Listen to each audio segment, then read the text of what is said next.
Hello, everybody. We're going to start the live stream very shortly. I'm going to get a thumbs up, and then we'll officially kick things off. All right. Hello, everybody. My name is Jason Ewas. I'm a senior policy manager at the Aspen Institute Financial Security Program, and I'm very excited to welcome all of our virtual guests and all of our in-person guests for this event with a long title that's called the Aspen Institute Financial Security Program hosts Invest America in a public dialogue on early wealth building accounts. Yes, I committed it to memory. We are excited for virtual listeners to have a conversation with two economists, Kevin Hassett and Robert Shapiro, affiliated with Milken Institute and Invest America, talk about some upcoming research that they've done on early wealth building accounts. We'll hear more about that shortly. We will also hear from Claire Chamberlain, Managing Director, Global Head of Social Impact at BlackRock, on their approach to this work and some exciting new survey research. But I'll kick things off before I hand it over to Ida, because Karen suggested I should do it. The public dialogue on early wealth building started yesterday when I was leaving home. And I said to my 21-month-old son, I said, Daddy's leaving for 2 days. And he said, 2 days. And I said, I'm going to a conference that's about assets for young people. And he actually said this. He said, assets. He doesn't have that many words, but he's good at mimicking. And I said, well, while I have you here, son, let me talk to you about the importance of investing early and compound interest and why every kid deserves an account like you have. And he looked up at me, his eyes sparkling, and he said, purple popsicle?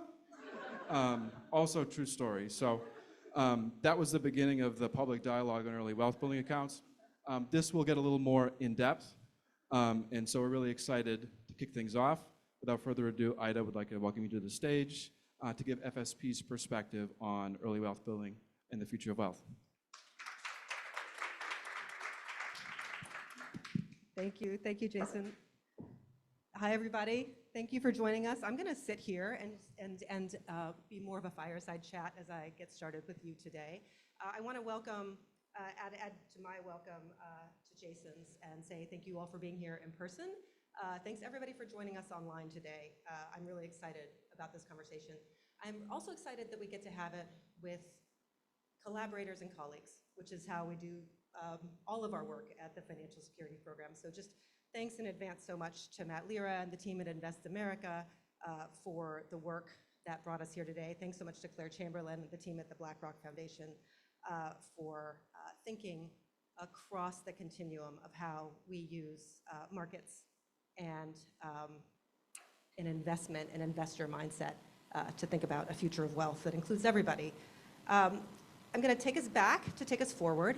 And so 9 years ago this month, the Financial Security Program inaugurated its new name and mission. And just as the Aspen Institute overall is an institute that's dedicated to working with leaders to solve the most important challenges facing society, we dedicated the Financial Security Program to a big tent way of working with leaders to solve the most important financial challenges facing American households. Since then, we've been deep in the work.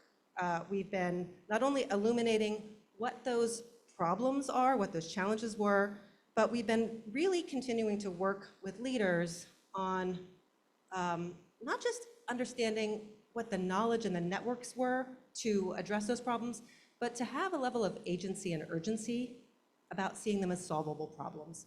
And we also did that not just for the day-to-day issues facing households. We looked at income volatility, we looked at consumer debt. We really have always thought that the whole point is not just to get better at managing scarcity and thinking about stability, but about thinking hard about the things we want for all of us, for our families, and for our friends, and for really everyone. We want a level of stability and slack that allows you to think and dream for your kids. We want the ability to think about saving and investing and ownership in addition to making ends meet.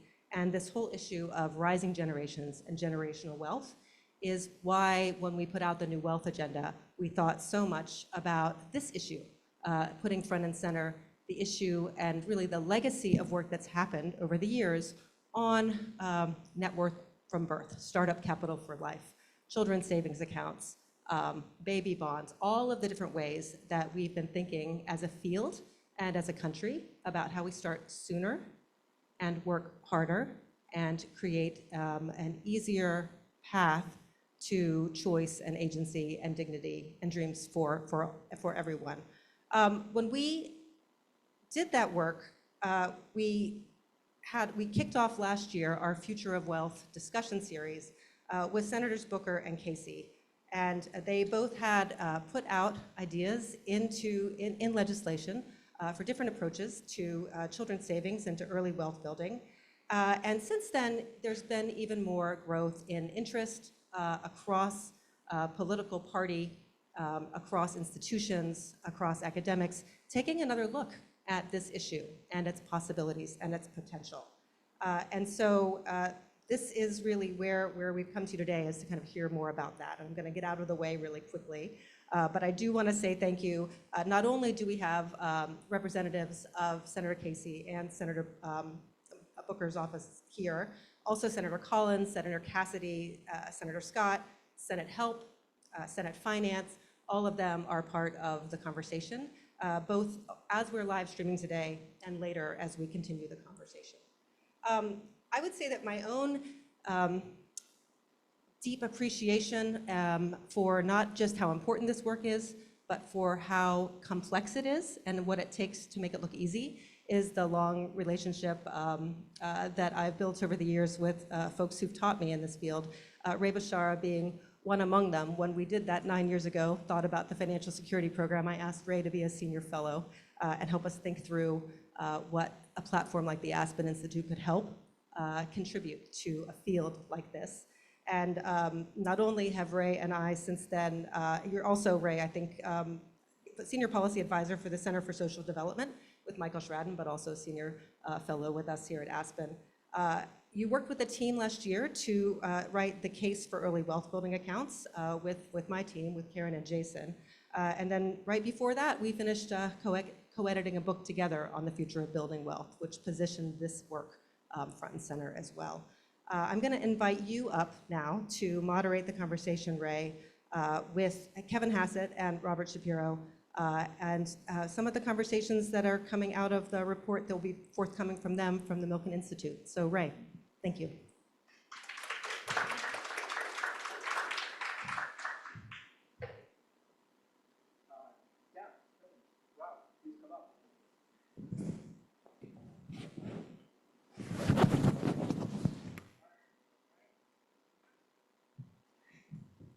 Are we on? Yeah, we are. Good. Well, thank you so much, Ida, for the warm introduction. It's great to be on your team. It's great to be on Michael's team. After 30 years of working in this field, I couldn't ask for better teams to be a part of. Yeah, so I've been in this field for over 20 years. I helped craft many bipartisan bills over many years. And for exactly that reason, I'm thrilled today to have Kevin Hassett and Rob Shapiro join me for this discussion. I think it's a big moment for the field, and it's really wonderful to be in this conversation with you. As many of you know, Rob and Kevin are two of the nation's most influential economists. And for them to draft a paper and be here today to talk about why they think this is a great idea is a really important moment for the field. So we're really thrilled that you're here. They have many affiliations. I'll let them share more if they would like to. But they wrote this paper under the auspices of the Milken Institute, who we are also very pleased to have as a partner. So since I am very eager to get to the discussion, I'm going to turn it over to Rob and Kevin for about, I think, 10, 15 minutes.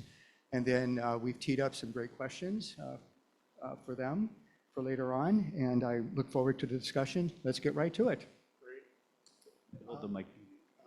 It's a pleasure to be here.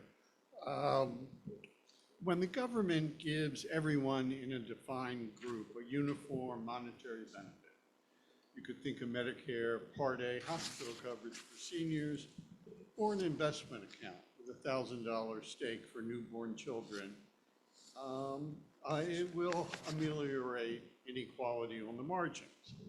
And economic inequality has become a major issue and factor in our society. So let's consider the median income and wealth of the top 10%, the average household, the bottom 50 or bottom 10%. I'm not looking at 1%, the top 1%. There's a lot of anomalies in those data, and it's anomalous socially as well. It doesn't tell you much about the structure of the economy. From 1993 to 2022, the real household incomes of the bottom 10% increased 18%. That's 18% over 30 years. It was in current dollars about $2,600 increase in income. That compares to the median household whose incomes grew 27% after inflation, or $16,000. And then there's the top 10%, and their incomes grew 40% over this period, totaling $62,000. So that's upper mobility for those who've already made it. And over 30 years, it suggests a structural development. As expected, education and the overall economy play major roles. As people in their 20s and 30s aged in the 1990s, for example, and this is tracking incomes as people age. The incomes of those without college degrees across race and gender grew an average of 2% a year in the 90s, 3% if you were a college graduate. But from 2001 to 2013, those without degrees actually lost ground as they aged. So that meant that they were earning less in real terms in 2013 at age 45 than they had in 2001 at age 32. And while the real incomes of college graduates continued to rise and so widen income inequality, they did so at half the rate that they had in the 1990s. Since people's wealth starts out with their income gains, the dynamics around wealth inequality are similar, but more extreme. The Federal Reserve tells us that from 1989 to 2019, the real wealth of the top 10% increased 270%. That's after inflation. That was 4 times the rate, year after year after year, for the bottom 50%. So that by 2019, the top 10% owned 72% of all financial wealth in the United States. The bottom 50% owned 2% of all financial wealth. In relative terms, that's downward mobility for the majority. Dig into the data and you find that the top 10% also hold today 87% of all equities outside retirement and plans and accounts. The bottom 50% hold 1% of all equities outside pension plans and retirement accounts. And 79% of all American households own no stock outside of their membership in a pension plan or a 401k. Well, what about the health benefits of education? Over this period, the percentage of high school student graduates going on to college doubled.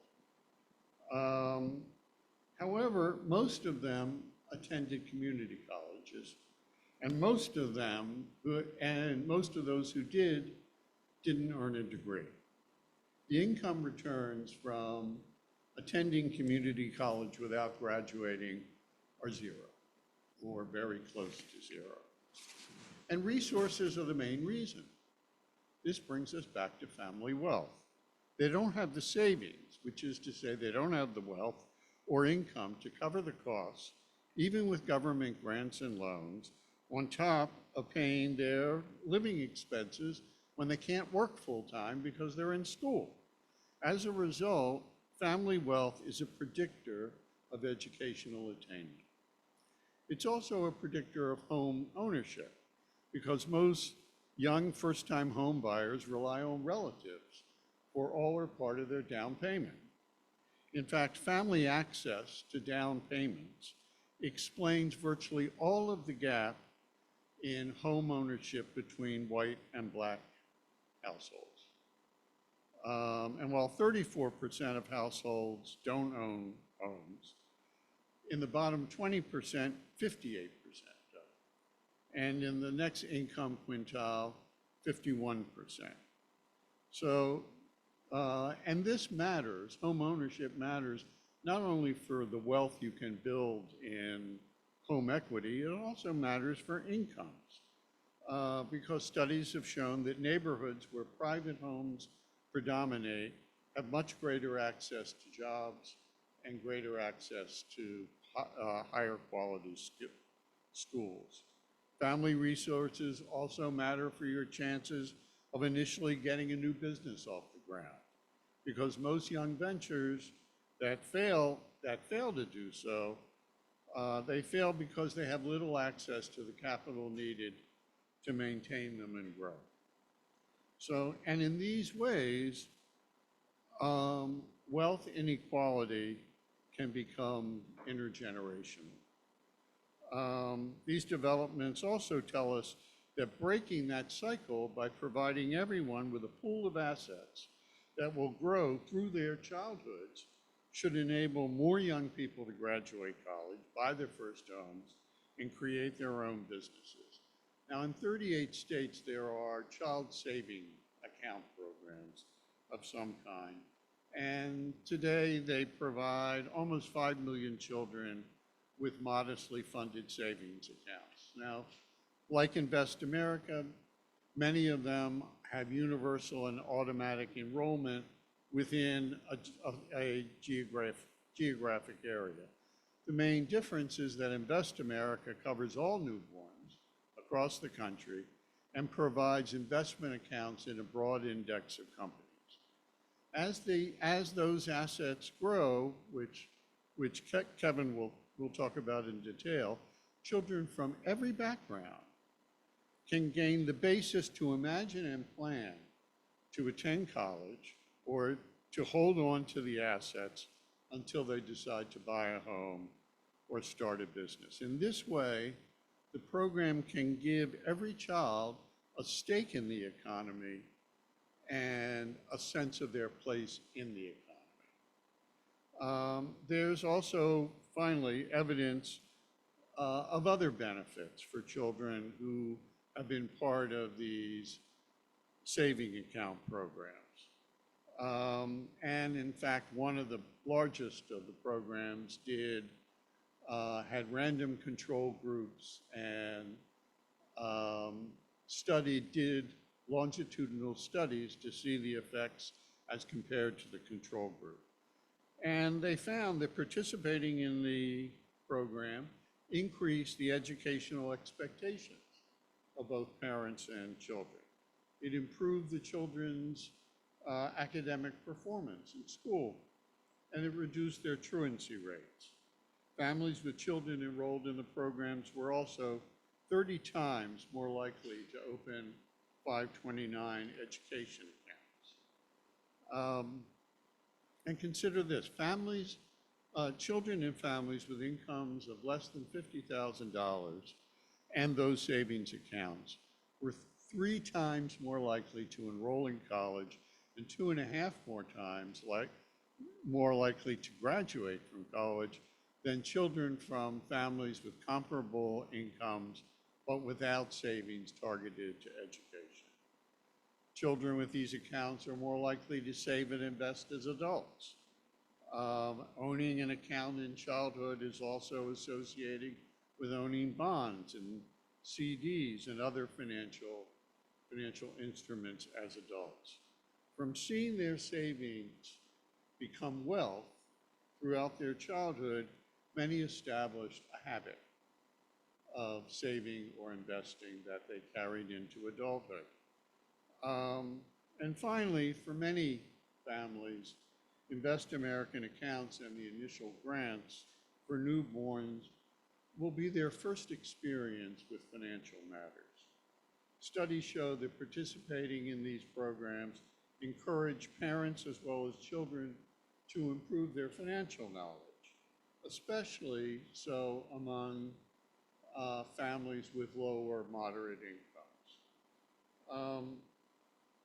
So the benefits that we can see from giving all children a stake in the American economy are benefits that affect the course of, will affect the course of many of their lives and will create habits which will serve their wealth creation and begin to address the extreme inequalities we see in wealth today. Yeah, thanks, Rob, and thank you guys for hosting us. And again, so what I'm going to do is I'm going to review some of the things that Rob just said and show some slides in addition to help the online audience have a summary of what we're doing and add a little bit about the simulations about what we think this can do. But the headline thought again is that I think that if you go anywhere and speak with a group or talk to people at a bar and you sort of say, doesn't it feel like our country's kind of coming apart? And like, what is it that's wrong with our country? You know, how can we fix it? One of the things that really struck Rob and I when we were looking at the data was the fact that you can sort of be a macroeconomist and think, you know, geez, in the abstract, the economy, capitalism really been working well here in the U.S. Like look at what's happened. You know, dollar in 1960 turns to $95 in 2024. But then when you look and you see that the bottom 60% of U.S. households didn't really participate in that, the bottom 20 or 30% like didn't participate at all in that, then you can sort of see why there would be a large number of people in this society that are thinking, geez, this society isn't really working for me. I see those guys doing great, but I'm not doing so well. And the thing is that Rob and I believe, and Matt Lira has been working with this, that there's a really simple solution. You know, Einstein called compounding the most powerful force in the universe.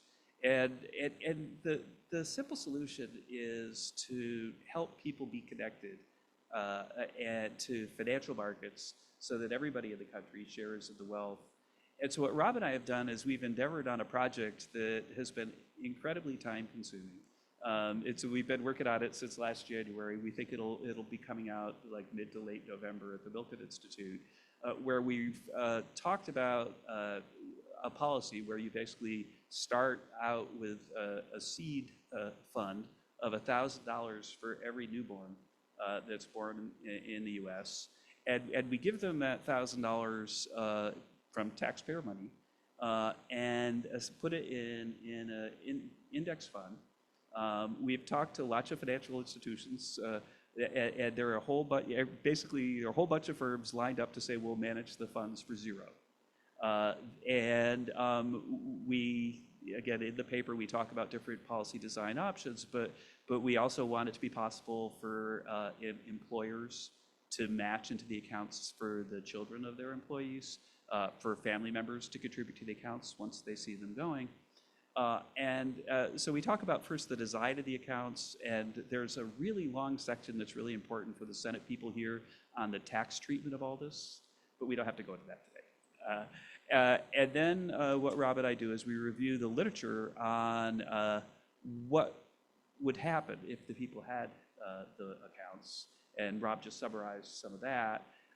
And then we do some sort of fancy Wall Street simulations, Monte Carlo simulations are called, and I'll show you some outputs from them about what the distribution of returns would look like, what people could expect based on historical returns. And so this is another thing that we mentioned in the paper. Rob went into just a little bit, but so we just now we're bopping randomly from place to place, but that's okay. That's why I control the flippy. But someone else has some input as well. So So I think that one of the reasons why the effects that Rob mentioned seem plausible is that financial literacy is at an all-time low, and financial literacy is kind of necessary to run your life correctly. Although I wouldn't know, my wife doesn't let me near the checkbook, but 17% of Americans correctly answer basic questions about what interest rates are, and financial illiteracy has a big effect too, because if you don't understand, say, what the interest on your credit card is, then you end up spending money that you wouldn't have to if you were just more financially literate. And so one of the things that we think is not only is there this wealth inequality problem, but there's a financial literacy problem.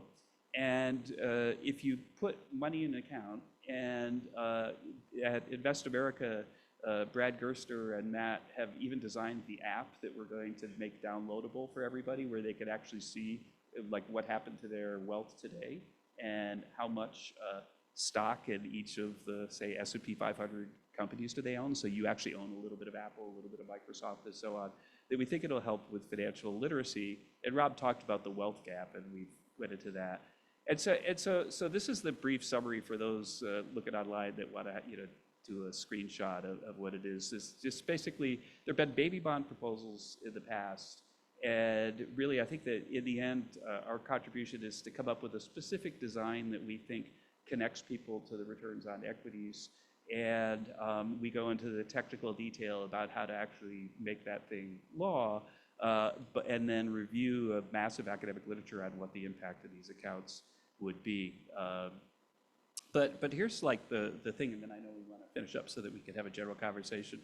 The thing that I want to treat as the headline is that one of the things that we've done is we've looked at the history over 20, 30, and 40 years of equity returns in the US, fit a distribution to those returns, so you can sort of see, sure, the mean is this, but what's the, how much does it vary from year to year, and so on. And then we've hit return on the computer and simulated 1 million possible outcomes, 1 million possible futures based on these historic returns. And so if we don't match, and we just put the 1,000 in for every kid in America, then what you see here in the chart, this underneath the thing with the headline 20 years, is the distribution of returns of how much money that person would have in their account when they turn 20, which is approximately like college time. And you can see that the mean is $8,308. But the thing that I think is also interesting is if you look at that distribution, there's like no probability mass below zero. It doesn't mean that you can't possibly lose money in the end, but equities on average go up with the economy, and since the economy's been growing 2 or 3% a year, then that means the earnings per share grow 2 or 3% a year, and that provides kind of a safety net underneath equities in the long run. And so there's almost no probability mass below zero, which would be way to the left of the chart. But the other thing I think is interesting is how much there is way up north of the mean. And what that means is basically that equity returns are high and variable on average. And the variability, I think, is really, really interesting because what it means is it's going to be fun to watch, right? It's really fun to watch. And so it's possible that when we put these $1,000 into the account, like look at like the mass above 15,000, there's quite a bit of probability mass up there. And if you consider the dynamic effect of all of a sudden having people financially literate, have the wherewithal to stay in college and perhaps wherewithal to buy a home, then you could see that the upside tail could be something that we could actually aspire to. After 40 years, the typical kid, and again, this would be take the bottom kid in the income and wealth distribution and then just say, hey, you need to hold this account for 40 years, which is about home buying time. It was 30 years when we were younger, but it seems like folks are getting married later than we were. But it's $69,000. That's what the $1,000, and that's the mean. And again, look at the distribution. There's a heck of a lot of distribution above 100. And so you take the bottom person in the US who currently has no wealth in equities, and you give them $1,000 when they're bored, and then this is what historic returns say is the distribution of possible outcomes for them when they're 40 or when they retire. And the interesting thing about when they retire, imagine it's north of $500,000. And so the final thing I could say about this, and then we'll open up the conversation, is that this is not just like a pipe dream. That there are countries around the world that have experimented with policies like this, and Australia comes to mind in particular. And if you look at the amount of wealth that people at the bottom have now and the change in the evolution of the distribution of wealth because of policies like this, that I think has been very transformative for society. And I think that if we, even let's just say 20 years from now, have a situation where everybody that held onto their account for that long, and by law we're going to kind of make them do it, has a higher mean wealth than people at the bottom 30% today, right? So you could do that with a simple policy that gives $1,000 to each kid with their board. And I think that it's kind of a no-brainer, that it's very exciting and potentially transformative for society. And I'm very pleased to see that there are a lot of folks on both sides of the aisle that agree with that. And I think that if you're in the professional forecasting game, God love you, maybe you do well. But the point is, I would forecast that this is a policy that's going to become law sometime soon, because the arguments for it, which Rob and I review in our forthcoming paper, are just so decisive that it's kind of hard not to do it. And final thought, what about the revenue? What about the budget costs? It depends on whether you want to tax stuff at the end. But if you're willing to tax stuff at the end, for example, contributions from the family or from the employers, or but maybe not the 1,000 to start with, then this ends up in present value being a net revenue positive because of the returns on equities. And with that, I'll hand it off to you. Great, thank you. Kevin, Rob, this is super exciting. Can I hold you to that, Kevin, that this sometime soon will become law? All right, well, that's great to hear. My questions kind of fall into three categories. First is sort of the why, the rationale, which I think you've done a great job articulating. Second is kind of the how would it work? And the third is sort of the politics and the framing. But let me ask you a question that is channeling some of the pushback that I've received over many years talking about this idea. Why universal?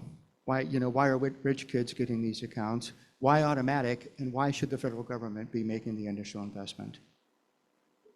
Well, why universal is that there is broad public support for universal programs and much less public support for targeted programs. Everyone wants to feel that if they are contributing to the financing of a government program, that they get some benefit from it. That's perfectly natural. And so, look, every targeted program goes through periods when its survival becomes iffy. Social Security has never gone through that. Medicare has never gone through that. These are universal programs. Plus, it's not just about the money. It is also about how people relate to the economy, whether or not they feel that they're part of the economy. And you don't have to come from a low-income family to feel like the economy has nothing to do with you. Yeah, and again, we really like the idea of having everybody feel like they're on the same team. And we think that if we were to go around and ask Americans right now, do you feel like that everybody's on the same team? I think that you'd probably get almost no one saying yes. And I think that also throughout the wealth and income distribution, having something for the kids to talk about in school. It's something everybody should be talking about this. I could imagine, if you're an elementary school teacher, and Jason and I were talking, my mom taught my whole life at an elementary school in Turners Falls, Massachusetts, taught kindergarten, and his wife teaches at the same school right now, which is kind of astonishing. But you can't imagine my mom not like running everybody through the mechanics of how this thing works. The thing I would turn back, because you have been such a leader in programs like this over your career, is why do you think they haven't happened yet? Do you have a theory of that? I know well, you're interviewing us, but Well, we'll get to that in the last section of the discussion, but the politics just haven't aligned enough for that to happen. We've come very close, and maybe we're going to have a moment like that again. As a matter of fact, I'm going to channel Matt Lehrer here for a minute. When I first talked to Matt about this, he goes, I feel like I'm watching a romantic comedy. He was looking back at the bipartisan nature of this idea over the years, but it hasn't happened recently. He said, it's like at the beginning of the movie, you have the two characters and they should not meet for various reasons, but at the end they're going to come together. And so, Matt's taught me to think that maybe we are kind of at the end of that movie, and I think, the representation we have here in this room really is a testament to that. So let's hope, right? When Harry met the S&P 500. Yeah. Okay, and then automatic, clearly a lot of kids would be left out if we don't do it universally. I'm sure Colleen will talk about Maine's experience with switching from opt-in to opt-out. And then the federal government needs to be the first investor, but certainly not the only. Right. The other advantage or significance of a universal program is you can make enrollment automatic. And that means the family doesn't have to know about the program in order for their child to receive the benefit. Right. So I want to go to the research just briefly. Like what, in your extensive review of the literature, what really stood out to you? What was like the big, wow, I didn't know this before, or this wasn't obvious to me? What really struck you as compelling about the research that's been done over the last 20 years? For me, the most compelling is the work that was done with what's called the Seed OK program in Oklahoma, because they structured it so that we could study the effects. They took a random sample of 1,300 kids who they enrolled, and then they did a 1,300 comparable kids who were not enrolled as a control group, and they tracked what happened to them from 2003 on. So we have real data, and to me, the most compelling thing is the change in the attitudes and behavior towards schoolwork.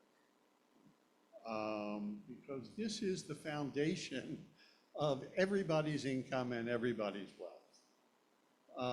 And the fact that compared to control groups, the college attendance rate, the college graduation rate, the math scores, the English scores, the truancy rates, there were statistically significant differences in each of these categories. And that tells you you're affecting people's daily life. And I'll just add quickly that again, the problem with early literature of this space, before economists really had the computer resources and everything else to do randomized controlled trials, is that everything's kind of simultaneous. And so if you have two kids and one kid's has got parents that are really got their act together and are setting up accounts, and then the other family doesn't, then of course the kid who's lucky enough to have his parents who are really in control, that one will have more success elsewhere in life, but it won't be because of the account per se. And so again, I think the thing that we've seen is there has been, an RCT revolution in the economics literature, and so now there's really quite a bit of evidence that's pretty believable that the effects of the programs are independently identified, and it's not just simultaneity of the competence of the children with the competence of the parents. And one last point, this was true not only for low-income, kids from low-income families, it was true of middle-class families, it was true of higher-income families as well. I think most of you know that we're fortunate to have Michael Sharadan in the room with us, who'll be speaking soon, and he pioneered the Seed OK experiment, and we'll get to hear a little bit more about that. So that's great. Okay, I want to switch a little bit to the sort of how. There's particular questions I have. Please address whichever ones you feel you're able to at this point. But first of all, what platform would you use? Like a TSP-like plan? Recalling your paper with Teresa Ghilarducci, would it be a 529 type plan? what's the platform that you see these accounts existing in? What sectors would be engaged in this? And then how would Invest America accounts sort of work with the 5, 6, 7 million accounts that are already in existence? I mean, would you sort of build on top of that, or would you try to integrate with that work? So those are my questions. The platform, which sectors are involved, and how would you work with the existing accounts that are already in the field? Again, our expectation is that the financial theory is pretty decisive that a broad-based index fund is the best place for this to be.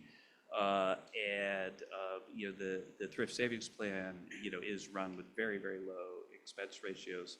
But our expectation, and this comes from conversations that we've had with leaders of financial institutions, is that financial institutions are also going to line up to provide these accounts for free because they actually believe in the social objective that we lay out in the paper. And so I think the thing I care most about is having like an app where people can sort of track their account, and whether in the end Congress were to decide to piggyback off of TSP or do what I think I prefer. I don't even know if Rob and I really talked about this, but like accept allowing current existing financial services companies to run the accounts provided they charge no fees. And that, by the way, would be economically optimal for them over time because they're creating future customers for other products. And so you could see how, look, again, I'm not making up that people have said they would absolutely 100% be happy to provide these for free. And so therefore the TSP expense ratio is a little higher than free. And so I think it might be that's what I would shoot for. I guess when push comes to shove and people are actually providing them for free, maybe they decide that they didn't mean it when they told us. But that's what I would hope for. And so would I. I think that's both the most efficient and a way, if these accounts are managed by the government, it simply becomes a government program. And that doesn't integrate people nearly as much with the operations of the economy. So I think that's in the favor of financial institutions. I think there would, but this is something for Congress to decide. The program needs oversight, government oversight. It's using government resources. We have a number of institutions with a lot of experience in this. The Office of the Comptroller of the Currency, the Fed. There are lots of places, the Fed might have some issues, but there are lots of places this could be overseen in order to assure people that the government is protecting them against non-economic risk. And one of the benefits of this is that, mindful of the fact that there are far too many people in the country that are unbanked and not connected to financial institutions, that having a connection right from birth that can be expanded, in a relationship that can be expanded, is something that I think would be a nice external benefit of the program. That's great to hear. Many of you know that I had the good fortune of working closely with Corey Hushak in Senator Casey's office and drafting 401 Kids, and we built 401 Kids on the 529 platform, through which engages the private sector, but also exposes families to market returns in that plan structure. So I think there's a lot of ways we can think about making sure that families get that exposure without necessarily all the risks, of course. I want to close this out by talking about my third area here, the kind of the politics and the framing. Let me get right to it. Tell me from each of your perspectives, the most compelling argument for Republicans, the most compelling argument for Democrats or independents. What is it now? What is the argument now that you think will resonate? And over many years, there have been many arguments for these accounts: retirement security, expand opportunity, financial literacy, savings. I mean, there's a whole range of arguments out there. And again, we've come very close and we have generated bipartisan support. But in this particular moment, what do you think is the most compelling argument? And do you have any polling to support your views? I'll just say that I think the most compelling argument should be appealing and has been in private conversations with both Democrats and Republicans. And it's just that, the belief in the American free enterprise system is at an all-time low. And this has the potential of, reviving the belief in the American dream. And that's, I think, a bipartisan argument. But I think that's the thing that in the end excites me the most. I don't want the idea of the American dream to die. And if there are people who wonder whether the American dream is accessible to them, then that should be a challenge to policymakers of both parties. I think in addition to that, this is a concrete way to actually make some difference in wealth inequality. And, country has gone through this before, periods where wealth inequality is relatively small and when it becomes relatively outsized. We are in that outsized range right now. And both parties have talked about addressing it. But none of the discussion has not had any concrete effect. And we can demonstrate a concrete effect with this approach. I think that certainly should be compelling for both parties. Okay. And is there any polling out there that might suggest that Americans actually see this as the best way to revive the American dream and a belief in capitalism? Rob and I don't do polls. I wonder, Matt, have you done a poll yet? Yeah. So we have an expert on polls in the audience. Perhaps he can ask a question that informs us about the polls. Okay. Well, we can turn to that later, perhaps, and bring it up a little bit more. Well, let me just again channel some of the arguments I've heard again. So, Kevin, certainly accepting the senators that did step up and advance this idea, Senator Jeff Sessions, Rick Santorum, Jim DeMint, very credentialed Republicans. But the Republicans who would not sign on said, well, wait, isn't this a new entitlement? Why is the government spending money on this? Why can't families just do this on their own? So what do you say to your colleagues who say we can't afford, we shouldn't have another entitlement, and we really can't afford it either?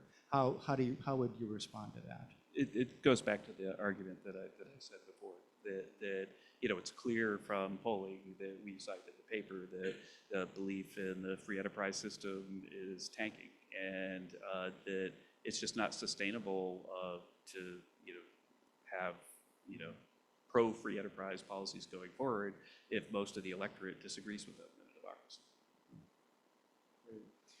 Okay, and Rob, some progressive friends have said, well, wait a minute, that's great, but you're locking up this money for all these years and families have needs now. We're better off spending that money on an expanded child tax credit, for example, or housing assistance, right? So what would your argument be for using the money in this particular way and locking up the funds for 18 years? Well, for doing this in the face of all these other programs, it's not either or.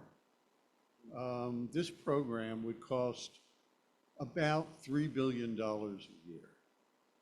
That is in the realm of a rounding error in a budget of $5 trillion. This is a very small investment that could provide very significant returns. And again, to my progressive friends who don't like the universality of it, that is that higher income people will receive this as well. Well, frankly, for a high income person, it's a trivial benefit, frankly. And the fact is, that's the way you ensure that not only that the program has political protection, so to speak, but also that children from low and moderate and middle class families see themselves in the same pool as all children. And a lot of this is about the relationship between objective conditions and people's attitudes. So that's what I would tell my friends. Although I don't think most of them would raise a problem. Okay. So I want to emphasize that you both have stressed the importance of universality for a whole range of reasons. Durability, making sure every kid feels like they're included. They're all part of this enterprise. In the paper, you talk about specific financial education benefits. And those are very powerful. And I think I was surprised when I was working on these bills, the extent to which policymakers love this idea because of the financial education effects. There was a way to make it universal and to make it more salient. In the paper, you talk about it going both ways, though. Like you can promote financial education and get better investment management, but at the same time having the account improves your ability to financially manage your fund. So just maybe say a little bit more about why the universality is important for the financial education effects from this program. Again, it's sort of like you don't want half the people in the classroom feeling like it's not about them. But I really recommend those who can afford it to, if you have a child, I started with my kids when they were around 10, create a small account for them and tell them they're not allowed to take the money out, but they can move it around from asset to asset.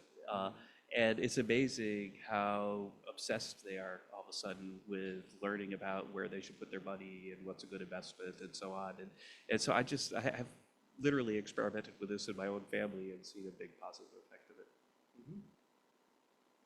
Well, I don't have children, so I can't match that. But you know my children. But I know your children, and he has great children.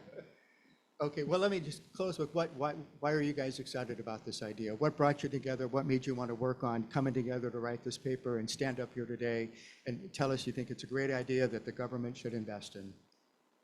Let me say that Kevin and I come from very different places on the political spectrum, and we have worked together successfully and productively for 25 years.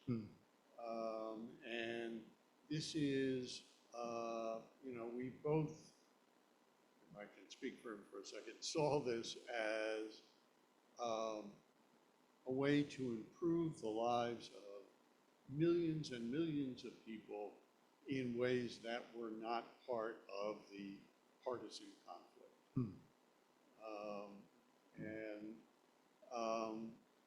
For me, it's always a pleasure and honor to work with my friend Kevin.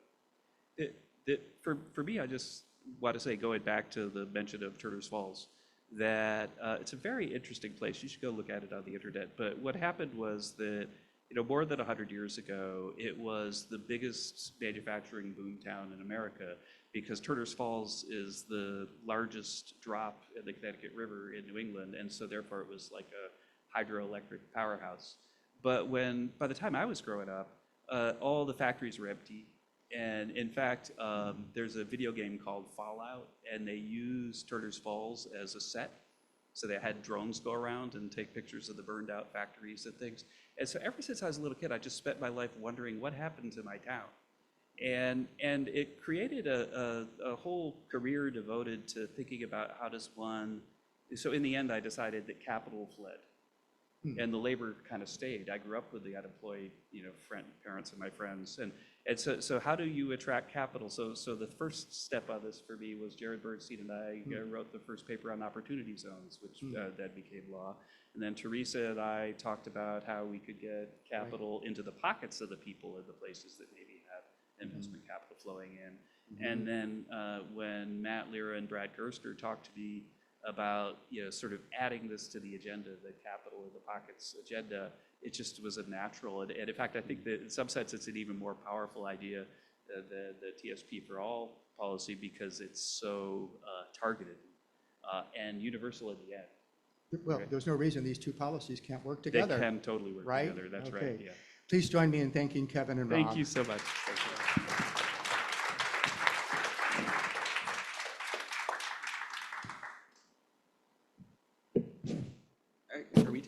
Are we taking Q&A now, or? I think we only got a couple minutes left, so we'll. Thank you both. And Ray, to your question about survey showing bipartisan support for these policies, we have the next speaker for those on the live stream. This will be the last one. Thanks for joining. For those in person, we'll hear from Michael Sherrod and Colleen Quinn and a staff of Senate folks as well. Without further ado, welcome Claire Chamberlain, who's Managing Director, Global Head of Social Impact at BlackRock, to share their perspective and some survey research.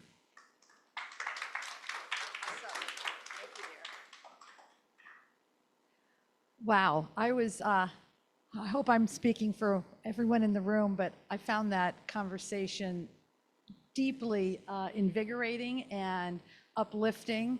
And I love the idea of, as opposed to discussions in DC, maybe more so than other places, about allocation of finite or scarce resources, this is a conversation about how do we harness the power of the future, of our economy, of the capital markets, to really make a difference in the lives of our children and our unborn children. And I'm just inspired. So thank you, gentlemen, for that. I'm Claire Chamberlain, as Jason mentioned, and I am president of the BlackRock Foundation, and honored to be here with co-collaborators and colleagues at Aspen, Ida and Karen and Ray, and of course Jason, and delighted that we were able to, with Matt Lira's targeted outreach several months ago, able to bring the research, preview the research undertaken by Kevin and by Rob at the Milken Institute. And I think it's, as I said, we're very excited that we were given that opportunity to play a role in today and hopefully a role in the future as the momentum continues to build. So just a little bit about how the BlackRock Foundation came to this work. Our foundation is relatively young. It was established 4 years ago. And we have a focus on helping people earn, save, and invest for their future, making it easier for people to do that.